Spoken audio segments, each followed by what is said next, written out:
El refranero dice que no se le pueden poner puertas al campo, pero ¿y al mar? Javier Portales es licenciado en Derecho por la Universidad de Cantabria y tiene un máster en Derecho Marítimo por el Instituto Europeo de Estudios Marítimos de Gijón. Es experto en Derecho Marítimo. Javier, buenas noches. Buenas noches, Aimar. Bienvenido a Hora 25. Muchísimas gracias. Es para mí un placer estar aquí. ¿Los mares y los océanos tienen dueño? Bueno, esa es una pregunta que tiene una respuesta ciertamente compleja, sobre todo para hacerla breve. Pero yo diría que hay mares que sí y hay mares que no. Me explico brevemente. Tienen dueño lo que hoy por hoy se consideran aguas interiores y aguas jurisdiccionales, mar territorial de los estados ribereños, de los estados que tienen costa, y dejan de tener dueño las aguas que exceden de esa extensión. Por ejemplo, lo que se llama la zona económica exclusiva o la alta mar. Están bajo cierto control, pero no tienen dueño. ¿Cuántos kilómetros hacia mar adentro se considera mar territorial de un país? Pues se considera mar territorial. Hay un convenio, digamos, que es un poco, entre comillas, si me permite la expresión, la Biblia del derecho público del mar, que es el convenio Jamaica de 1982. Y de alguna forma ese convenio pretende, entre una gran parte de los estados mundialmente reconocidos, que son signatarios de ese convenio, pretende poner un poco de orden en la mar, con carácter general. Entonces, de acuerdo con ese convenio, los estados van fijando sus aguas. En el caso español, nosotros tenemos aguas interiores que son todas las que quedan atrapadas dentro de una línea que se llama línea de base recta para trazar el comienzo del mar territorial. A partir de ahí son 12 millas hacia afuera, eso es lo que se llama mar territorial. Perdona, pero las millas en kilómetros, eso pues es... 1,8 en números redondos. Vale. 1.800 metros, ¿vale? Más o menos. 1.852. Vale. Sí, hablamos de la milla náutica. Y eso es mar territorial. Ese es el mar territorial. Hay otra zona de otras 12 millas que se llama zona contigua, donde la jurisdicción española es bastante similar, un pelín inferior, pero es bastante similar a la que tiene sobre el mar territorial, que es casi absoluta, con algunas limitaciones. Y luego tenemos otras, desde las líneas de base recta, contando hasta 200 millas, que es lo que España tiene establecido, lo que se llama la zona económica exclusiva, donde hay jurisdicción en ciertos ámbitos, no en todos. Y, un punto importante, claro, es que cada estado, cuando intenta trazar sus millas, sus 12, sus 24 o sus 200 millas, puede encontrarse con otro estado enfrente. Claro. Entonces, que hace exactamente lo mismo. Eso nos tiene que pasar a nosotros con Marruecos, por ejemplo, sí, ¿no? Correcto. Y además con Marruecos, con un pequeño apunte de conflicto, que es que hay dos criterios admitidos por esa Convención del Mar, que es el de fijar la distribución de las aguas acudiendo al criterio de equidistancia y también acudiendo al criterio de equidad. La equidistancia, digamos, sería el más establecido. Entonces España dice, por ejemplo, en la zona del Estrecho de Gibraltar, pues yo divido por la mitad las aguas. Y entonces ejerzo soberanía o ejerzo jurisdicción sobre la parte que me corresponde. Claro, Marruecos, dependiendo de la orografía y de los intereses de cada estado, puede acudir al criterio de equidad y ya tenemos ahí un pequeño conflicto, porque a lo mejor la distribución no coincide exactamente. Claro, porque una cosa es lo que establece cada país sobre sus aguas, pero eso nos lo tiene que reconocer alguien, ¿no? Al final, la propiedad de un bien es nuestra porque el resto reconoce que es nuestra, no porque nosotros digamos que es nuestra. Sí, eso es así, pero también es cierto que esa norma básica que te decía, que está suscrita por una gran parte de los estados del planeta, ¿vale? Ese convenio internacional de Jamaica sienta las bases para que todos los estados puedan dictar sus leyes y entendemos deben ser respetadas por los demás países, lo que no evita conflictos en el día a día. ¿Y un buque, por ejemplo, un barco francés, puede pasar por aguas territoriales españolas sin avisar a España? No, puede pasar por aguas territoriales españolas porque tiene lo que se denomina en el derecho marítimo derecho de paso inocente, pero tiene que avisar.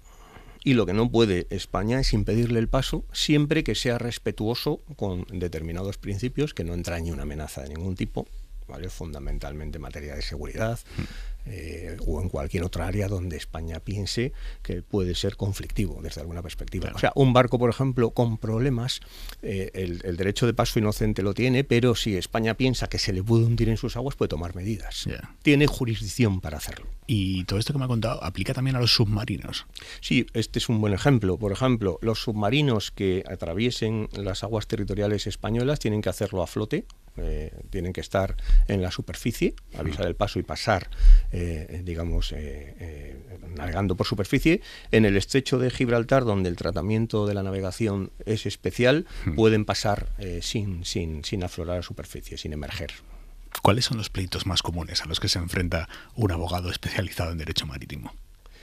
Pues no son sobre los puntos que estamos comentando. O sea, nuestro día a día, en realidad, digamos que estamos un poco más enmarcados en los que técnicamente, pero no voy a meterme ahí, se llama más el derecho marítimo privado. Nuestro día a día, o sea, si a mí me dices el derecho marítimo para ti, ¿qué es? Yo diría, bueno, técnicamente son todas las normas que regulan situaciones y relaciones que se producen teniendo la mar como escenario. Sí. Pero luego, siendo más concretos, yo te diría, pues mira, son las normas que regulan los barcos, desde que nacen hasta que mueren, desde que se construyen hasta que desaparecen por un accidente o porque se desguazan. Y a lo largo de esa vida está fundamentalmente pensando en que están destinados a transportar mercancías, aunque hay barcos de recreo, de pesca, bueno, también transportan pesca. Entonces, lo que hay es una multiplicidad de contratos muy complejos que sirven para la explotación y la operación de esos barcos, para que cuando entran en puerto se les presten todos los servicios portuarios necesarios para cargar y descargar mercancías. Y luego está todo lo que le puede ocurrir a los barcos cuando navegan, todo tipo de accidentes, naufragios, abordajes que se producen, lamentablemente se producen, a pesar de que parece que es muy difícil que exista un abordaje en la mar, se siguen produciendo. Y entonces, bueno, todos esos accidentes y luego todo ello cubierto por el seguro marítimo, que es fundamental por los costes y los riesgos que implica el tráfico marítimo, y ciertas instituciones, algunas de nombre raro, que son propias del derecho marítimo, como la avería gruesa, o el salvamento el salvamento marítimo tiene un nombre más común. Entonces, ese es nuestro día a día. Problemas con los contratos, problemas con accidentes de los barcos, ese es más nuestro día a día, y accidentes de todo tipo. ¿De qué tipo? Pues porque entiendo el naufragio, pero ¿qué otro tipo de accidentes? Bueno, choques entre los barcos. Colisiones, sí, abordajes. Sí. Abordajes, bueno, ya estamos entrando en materia interesante. Abordajes. Sí, hay abordajes. O sea, hay abordajes porque, a pesar de que debería haber muchos menos de los que existían en el pasado, porque la tecnología, los sistemas de ayuda de la navegación que se llevan a bordo han evolucionado mucho y son muy sofisticados, ¿no? Entonces ya no es solo digamos, la vigilancia humana, sino que tienen muchos equipos que les prestan ayuda. Hay mucho más tráfico, hay barcos ya mucho más grandes. Entonces, bueno, sigue estando presente el riesgo de que se produzcan colisiones. Y luego también abordajes son colisiones entre barcos. Luego hay colisiones con instalaciones fijas. Los barcos en los puertos también tienen accidentes. En las operaciones de carga y descarga también puede haber accidentes. Hay embarrancadas. O sea, las embarrancadas de los barcos. ¿Qué es una embarrancada? Una embarrancada. Que se queda enganchado en una zona que con puede la tierra, ser. Con la arena, con lo que sea. Puede ser arena, o puede ser rocas. Ese es un escenario mucho más dramático. Ahí no lo sacas ni. No fácilmente. Y desde luego no lo sacas en debidas condiciones. Ya, o sea, ese barco va a haber que pasarlo por taller, ¿no? Yo te diría una cosa, porque a mí siempre me ha llamado la atención, y creo que a alguien que no sea experto eso le podría llamar mucho la atención. Si yo le llevase a ver un barco embarrancado, hoy, un barco enorme, te costaría creer que en ese momento un experto te diagnostique que ese barco ya no vale, que ese barco va a tener que ser desguazado. ¿Completamente? Completamente. ¿No se puede arreglar? No. Hay veces que ellos ven un barco, la forma en que se ha metido en unas piedras de la costa y demás, y te diagnostican que ese barco no se va a poder arreglar. Hay veces que ha tenido una inundación que ha alcanzado la sala de máquinas, y aunque a ti te parezca que el barco es enorme y tiene un valor enorme, el que haya alcanzado determinados equipos del barco el agua de mar ya provoca su pérdida total. Esos son detalles curiosos que no te imaginarías. Pues ahí los seguros... Bueno, yo tienen que pasar canutas, ¿no? Sin seguro marítimo no existiría el derecho marítimo, no existiría el transporte marítimo, para ser más concretos. ¿Todos los barcos que navegan por nuestro entorno tienen seguro? Sí, te diría... ¿O deberían? Deberían, y existe un control bastante exhaustivo para confirmar que lo tienen si están navegando, más que por nuestras aguas, que también, pero sobre todo si van a entrar en nuestros puertos. Yeah. O sea, hay un control y unas inspecciones bastante exhaustivas por parte de nuestra administración marítima y portuaria. Entonces, es difícil, y además ya existen listas de barcos a nivel de la Unión Europea. Las administraciones marítimas hoy en día están en contacto unas con otras. Entonces, es muy difícil ya, cada vez es más difícil que barcos que en el argot se denominan subestándar, es decir, que no están en las debidas condiciones deseables de navegabilidad, toquen nuestros puertos. Puede ocurrir, por supuesto, pero es fácil que le caiga una inspección, que si tiene problemas le caiga una multa muy importante. ¿Y se le puede negar el puerto a un barco? No se le debe negar el puerto, no se puede discriminar por criterios que no sean objetivamente admisibles. ¿Vale? Todo lo que te digo está regulado. Sí. Lo que pasa que la normativa marítima en el derecho marítimo es ingente. Yeah. O sea, cuando te digo ingente es que tenemos convenios internacionales, normas europeas, normas nacionales, reglamentos, órdenes ministeriales. O sea, es casi inabarcable, y te digo yo que me dedico solo a eso. Entonces, o sea, es que esa es la realidad. Y no se le debe impedir a un barco el acceso a un puerto, evidentemente siempre que cumpla con las condiciones necesarias para acceder a ese puerto, es decir, tiene que venir a cargar o descargar mercancía en ese puerto, si no estaría entrando en ese puerto como puerto de arribada o de refugio, por ejemplo, porque tiene un problema y aun no siendo su puerto de destino necesita hacer escala. Y eso hoy por hoy está regulado. Ha habido un movimiento internacional importante, sobre todo yo diría en las últimas décadas, y creo que el Prestige, por ejemplo, tiene mucho protagonismo ahí, para que los estados se pongan de acuerdo en conceder refugio a los buques que lo necesiten. Porque claro, lo fácil es que un barco con problemas lo rechaces de tus puertos, que es lo que ha ocurrido en algunos accidentes. Y entonces aceptar un barco que tiene problemas, que tiene un incendio a bordo, que tiene un riesgo de mercancías peligrosas y tiene una entrada de agua que se te puede hundir, que puede haber una explosión. O sea, lo sencillo es no querer saber nada de un barco en esas condiciones. Entonces, ha habido bastante progreso normativo. Hoy en día el barco hay que aceptarlo. Lo que ocurre es que se crea un comité de expertos, por ejemplo, en cualquier puerto español, que está dirigido por el director general de la Marina Mercante en Madrid y por el órgano competente en materia de seguridad en los puertos, que es la Capitanía Marítima. Y con el debido asesoramiento, pues se decide en qué condiciones puede entrar ese barco, qué requisitos hay que exigirle y sobre todo qué garantía tiene que prestar, bancaria o de la forma similar que sea, para los daños y las consecuencias que se pudieran derivar. ¿Y los seguros en el mar cubren todos los desperfectos o al final terminan buscando sus triquiñuelas? Mira, hay una distinción ahí muy importante. Los seguros que cubren la explotación de los barcos, o sea, los seguros que cubren, por ejemplo, en el accidente del Baltimore, el seguro que va a cubrir todas las consecuencias causadas por el barco, digamos, todo lo que el armador del barco o el operador o el propietario va a tener que pagar a todos los perjudicados, eso lo cubre un seguro que no son los aseguradores tradicionales, las sociedades anónimas con ánimo de lucro, que son las compañías aseguradoras convencionales. Son unas mutuas de armadores que están fundamentalmente, muchas de ellas en Inglaterra y luego algunas divididas por ahí en otros países. En España no existen esas mutuas, existen para pesqueros, pero no para barcos mercantes. Y entonces esas mutuas son mutuas de armadores. Digamos, es como si hubiesen socializado ahí los armadores la posibilidad de que a cualquiera de ellos le ocurra un desastre de este tipo. Y ahora van a tener que pagar el puente entero de Baltimore.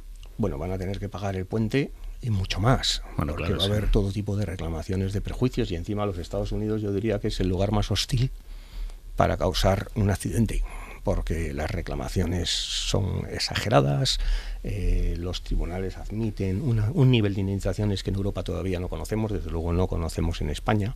Entonces, es cierto que esas mutuas de armadores tienen elevadísimas cantidades como potencial indemnizatorio, pero están cubiertas en el mercado del reaseguro. Vale, o sea que digamos que un accidente como el de Baltimore afecta a toda la industria mundial del reaseguro. Todo el mundo del reaseguro, del Lloyd's, etcétera, está afectado por un accidente como ese al final, ¿no? Por las cantidades que se van a tener que indemnizar. Pero bueno, la parte buena es que los barcos navegan con este tipo de seguros que hoy por hoy los que cubren las responsabilidades de los armadores son obligatorios. Entonces la parte buena es que normalmente ante este tipo de accidentes existen esas coberturas. La parte negativa para los perjudicados es que en el mundo marítimo, y esto es una tradición que se sigue manteniendo, existe una institución que se llama la limitación de responsabilidad, que está regulada por convenios internacionales que hemos firmado muchos estados. Sí. España es parte de esos convenios. ¿Y qué limita? Pues lo que hace es que en función del arqueo del barco, que el arqueo es una medida que tiene en cuenta su capacidad de carga y otros parámetros, y está en otro convenio internacional, en función del arqueo, que el arqueo es un número. Por ejemplo, en el caso del buque Dalí de Baltimore, pues son creo 95.000 GT, que son toneladas de gross tonnage, ¿vale? Toneladas brutas. En función de ese arqueo sale una cantidad máxima, que es todo lo que el armador y los aseguradores del barco van a tener que pagar a todos los perjudicados. Y para que nos hagamos una idea, en el caso de Dalí creo que están hablando de una cantidad que, de acuerdo con la ley americana, que matiza estas normas internacionales, porque por cierto los Estados Unidos nunca firman los tratados internacionales en el mundo marítimo. Eso es un clásico. Dictan sus propias normas. Pero no solo en el mundo marítimo. Correcto.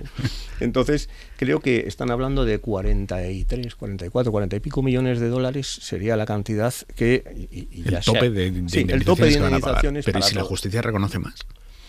Para que la justicia reconozca más, es lo que nos ha ocurrido en el Prestige, por ejemplo, porque también había una limitación de ese tipo, para que la justicia reconozca más, lo que tiene que ocurrir es que se pueda probar que los problemas que tenía el barco y que dieron lugar a la colisión con el puente los conocía su armador.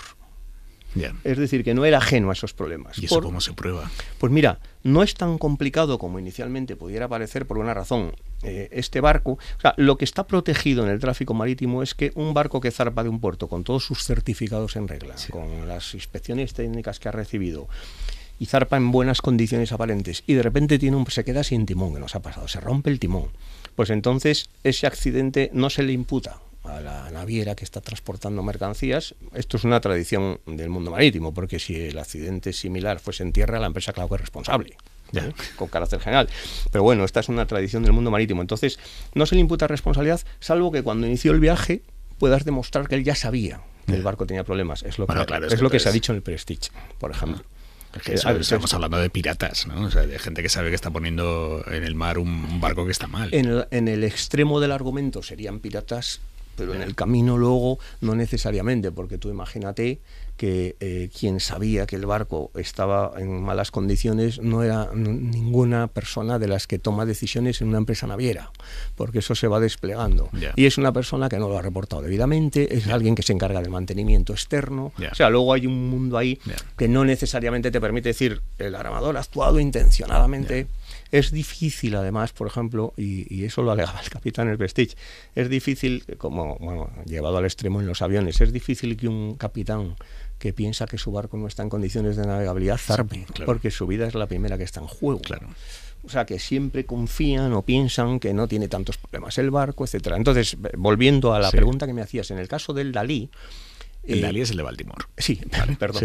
El Dalí es el de Baltimore.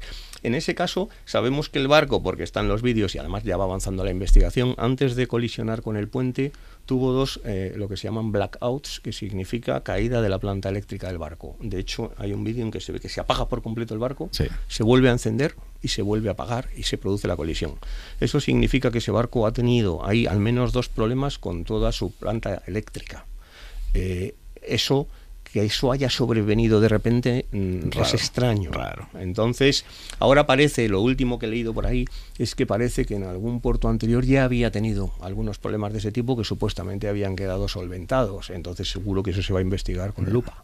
Hasta qué punto los armadores sabían que el barco todavía arrastraba algún problema. Y claro, ese va a ser el caballo de batalla, porque si no las indemnizaciones se quedan en un nivel de 40 y pico millones que no cubre prácticamente nada. Y si, más allá del caso de Baltimore, en un caso hipotético, se demuestra que es el capitán el que ha hecho una maniobra rara y eso lleva a un hundimiento del barco, ahí el seguro paga.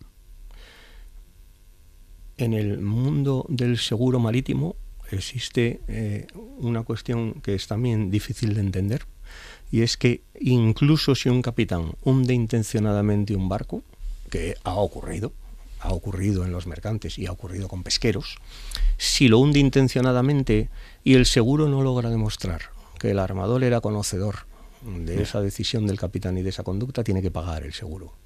esa es una cosa muy rara, porque atenta un poco contra la esencia del seguro, una conducta que consiste en hundir intencionadamente un barco. Quiero decirte con esto que cualquier conducta más leve del capitán, que son errores que pueda cometer de navegación, etcétera, para el seguro no son razones para no pagar. ¿Y por qué va un capitán a hundir intencionadamente un barco? Pues esa es una buena pregunta. Yo te respondería diciendo, lo normal es que si eso ocurre no lo haga de motu propio. Lo hará porque tiene instrucciones de una empresa para hacerlo y porque a esa empresa ha decidido que lo mejor que puede ocurrir es que su barco desaparezca y cobre la indemnización del seguro. Ostras, eso sí que es pirata. Eso sí, eso absolutamente. Sí, ¿no? Pero como ocurre, ha ocurrido. Es muy difícil de demostrar. Siempre todos los que nos dedicamos a esto te podremos decir que alguna vez hemos visto algún caso donde estábamos casi convencidos de que había ocurrido eso. Pero efectivamente es difícil de demostrar. ¿Los barcos tienen una vida útil tasada o es el propio armador el que decide tengo que sacar esto ya del mar? Porque yo te diría que las dos cosas, y sobre todo depende del tipo de barcos. Depende del tipo de barcos, qué mercancía transporta, cómo va castigando esa mercancía la condición del barco. Hay tráficos y luego hay otro efecto curioso, pero tendrían una vida útil estimada, yo te diría en función del tipo de barco, pero por supuesto luego el mantenimiento del barco puede permitir que se prolongue esa vida útil y luego las fluctuaciones del mercado pueden hacer que, y eso está ocurriendo ahora, por ejemplo, en el mercado mundial. Es decir, de repente el mercado de fletes de una determinada mercancía o de un tipo de transporte se dispara y entonces alguien está muy interesado en tu barco de 20 años, que a lo mejor le quedaba muy poca vida útil, y te lo paga a un precio inimaginable. ¿Por qué? Porque le va a sacar una rentabilidad en los próximos 5 años que lo justifica. O sea que hay muchos factores que se tienen en cuenta ahí. ¿Cómo es el mercado de compra-venta de los barcos? ¿Hay un idealista de barcos? Bueno, yo te diría que prácticamente sí, no tanto, pero existen brokers especializados. O sea, el mundo marítimo está plagado de brokers, ¿vale? Tanto para fletar los barcos, o sea, digamos que es para poner de acuerdo a un armador y a un importador o exportador que quiere mover mercancía o a un operador logístico. Para eso trabajan los brokers. Es un mundo muy especializado, los contratos son muy complicados. Entonces, los importadores y exportadores, las empresas, o ponen un departamento especial para saber cómo negociar con un armador de un barco, o utilizan, que es lo que ocurre hoy en día, operadores logísticos. Entonces, para la compraventa es lo mismo. Si una naviera quiere vender un barco, ¿cómo lo ofrece al mercado? A través de brokers que saben quién está potencialmente interesado en comprar ese barco y lo van ofreciendo. ¿Qué es más caro de asegurar? ¿Un barco nuevo? Porque en caso de que tenga alguna colisión o lo que sea, sería un pastizal lo que habría que pagar porque es nuevo, ¿no? O un barco viejo que tiene más riesgo de accidentarse o de lo que sea, pero que no deja de ser un barco muy viejo. A la hora de pagar indemnizaciones entiendo que la cuantía baja. Sí, esa es una pregunta ya casi de técnico actuarial del seguro, ¿no? Que son los que les calculan el precio, ¿vale? Pero yo te respondo con mi conocimiento y mi experiencia y te digo, mira, lo planteas muy bien porque efectivamente el barco que está en peor condición genera más riesgo en la mar, claramente, que el barco nuevo, pero si hablamos del seguro del barco, que es el asegurador que si desaparece el barco lo va a pagar el valor del barco, entonces el seguro es más caro sobre un barco nuevo porque el valor del barco en el seguro va a ser el valor del barco nuevo. Entonces yo creo que eso es lo que va a motivar que la prima sea más elevada. Si yo tengo un atunero vasco y pasa por la costa somalí y me atacan unos piratas y suben y me lo destrozan y hacen todo lo que tengan que hacer, ¿hay quién responde por eso? ¿Los propios piratas o hay alguien más que responda por ello? ¿Te refieres a quién responde, quién es responsable de la actuación de los piratas? Eso es. No, yo te diría que hoy por hoy, y en principio teniendo en cuenta la situación en la que se encuentra Somalia, más allá de que respondan los propios piratas, no vas a encontrar ninguna responsabilidad exigible. Y los propios piratas, pues bueno, ya sabemos que no van a responder, difícilmente van a responder. Hoy en día lo que sí que parece que está ocurriendo, aunque he leído alguna información contradictoria, pero sí que parece que está ocurriendo, es que gracias a la operación Atalanta de la Unión Europea, al menos en la costa de Somalia, en lo que es el Cuerno de África, la piratería está bastante controlada. Hay piratería en la costa oeste de África, pero en la parte de Somalia lo que ocurre es que ahora ha estallado el conflicto, también afectando al Mar Rojo, con lo cual toda la zona es una especie de hervidero de problemas. El derecho marítimo establece lo que yo puedo hacer a bordo de un barco o no. Lo que tú puedes hacer, ¿en qué sentido? Quiero decir, por ejemplo, pongamos que yo me voy en un barco ahora desde Bilbao hasta Estados Unidos. Y hay algo que legalmente... Un barco de mercancía, hablamos, de transporte. O un barco de pasajeros. Un barco de pasajeros. Un barco de pasajeros. Si yo me voy, cruzo el Atlántico, y hay algo que legalmente aquí no puede hacer, pero que en Estados Unidos sí. A bordo del barco también va cambiando esa ley. Quiero decir, por ejemplo, fumar marihuana. Yo no podría hacerlo. Bueno, por supuesto. O sea, esas cosas, claro que se pueden ver afectadas. Porque en determinados aspectos, yo diría no todos, porque tendemos a pensar que el pabellón de los barcos, la ley de la bandera, es la que lo marca todo. Y no. Eso es una verdad a medias. Yo te diría, esa es una verdad bastante aceptable en alta mar. O sea, en alta mar la única jurisdicción relevante es la del pabellón que enarbolan los barcos. O sea, en alta mar no hay unas leyes para todos. No. Hay unas... Ese convenio de alta mar, que yo te decía antes, el convenio de Jamaica, que me refería un poco como la Biblia, es porque, claro, alta mar es tan difícil de regular que al menos tenemos un convenio firmado por muchos países que pone un poco de orden. Pero claro, el orden empieza poniéndolo diciendo que en alta mar hay que respetar al estado de pabellón de cada barco. De alguna forma, en alta mar, el barco es territorio de la bandera que está enarbolando. Entonces, yo me acuerdo, ahora a ver si soy capaz de decírtelo con precisión, cuando en Estados Unidos estaba prohibido el juego, se puso de moda, estamos hablando, pues no sé si de los años 20 o 30 por ahí, se puso de moda los barcos de pasaje que con bandera de Bahamas, creo que con bandera de Bahamas entonces debía estar prohibido en algunos estados, y con bandera de Bahamas utilizaban los casinos a bordo. Casinos flotantes, sí. ¿no? ¿Por qué? Porque en ese momento, bueno, aparte de la propia bandera del barco, sales de las aguas norteamericanas y bueno, y eso puede estar permitido. O sea que eso que tú me planteabas, sí, claro que puede ocurrir.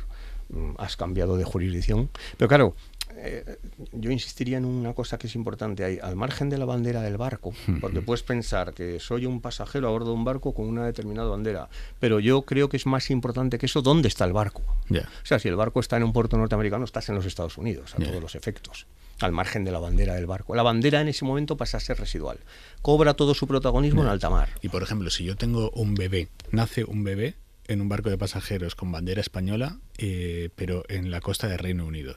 ¿Ese bebé es español o es británico? Esta ya es de nota, ¿eh? Esta es de nota. O sea, ahí ya te diría que casi me pillas ya, ¿eh? Esa lo dejamos en apátrida, sí, creo. Sí, porque hasta me plantearía en este momento si puede optar. ¿Optar a qué? Pues optar a ambas nacionalidades. No lo sé, si hasta podría existir una opción de ese tipo, porque es que efectivamente esa es una buena pregunta. Yo pensaría que en principio, y siendo coherente con lo que te estoy diciendo, ha nacido en Estados Unidos, en el Reino Unido. Sí. Ha nacido en el Reino Unido porque está el barco en aguas inglesas. ¿Vale? Entonces, a partir de ahí, no sé si siendo español y estando nosotros en España, pues tendrías algún margen.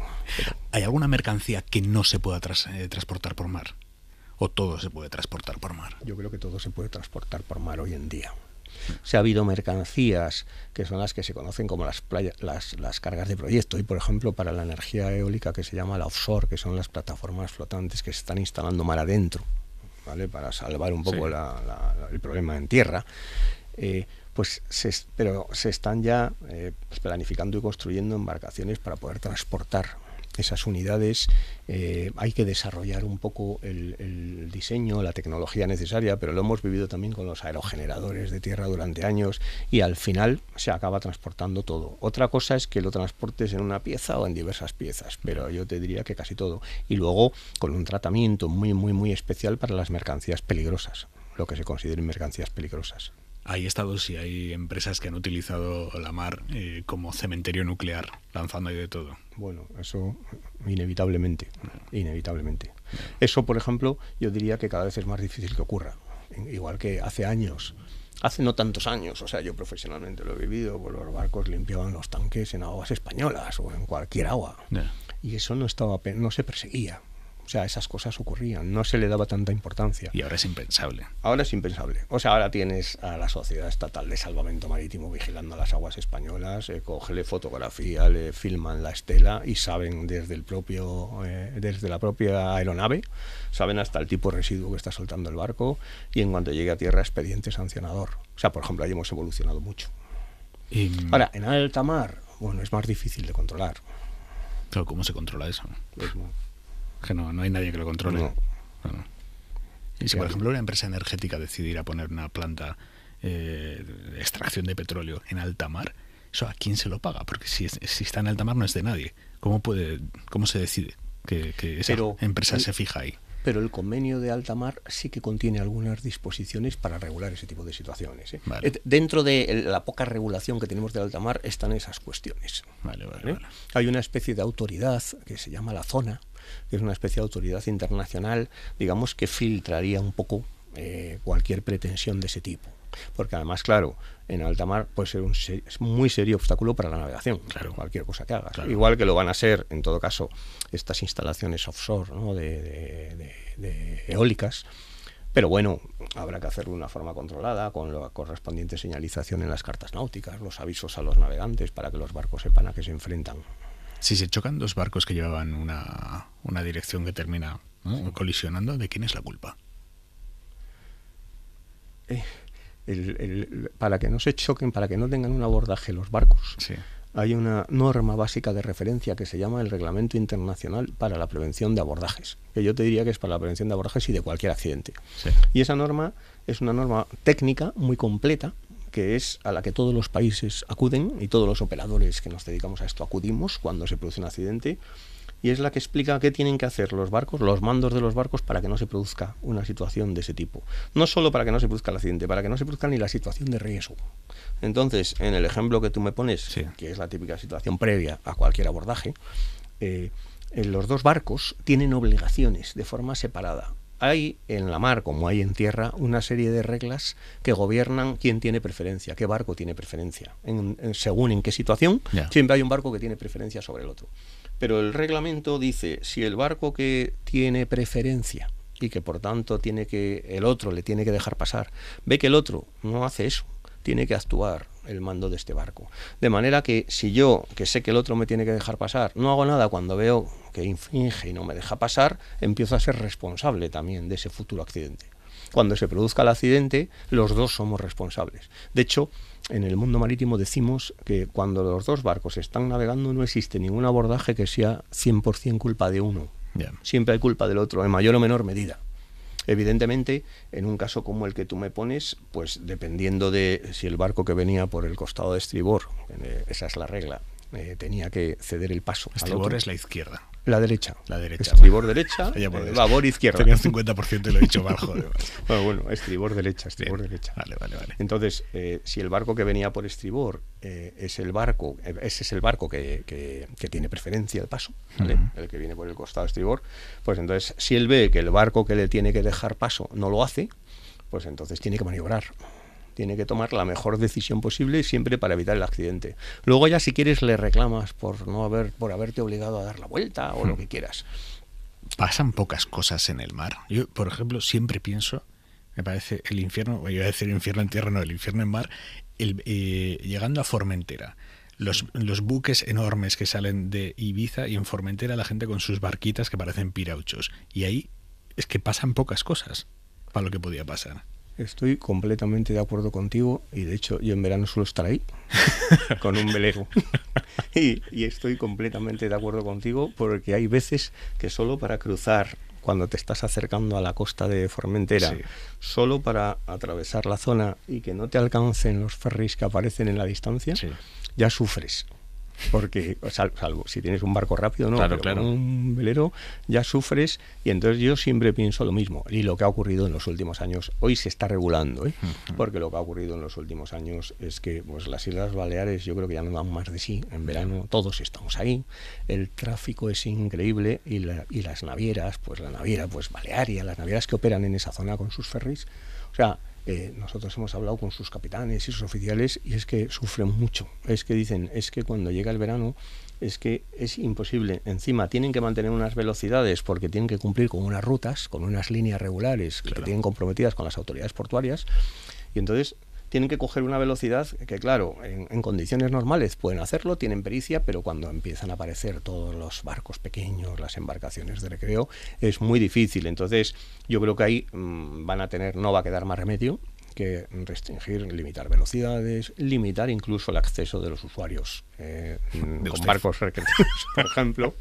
como nosotros, y decir, dejad despejada la zona de navegación de los barcos que están transportando pasajes, y eso, claro. O sea, en resumen, te diría que podrían ocurrir más accidentes. ¿Un capitán se puede negar a que la Guardia Costera de un país suba a su barco? Un capitán, por ejemplo, extranjero de un barco que está hoy amarrado en un puerto español. Pongamos.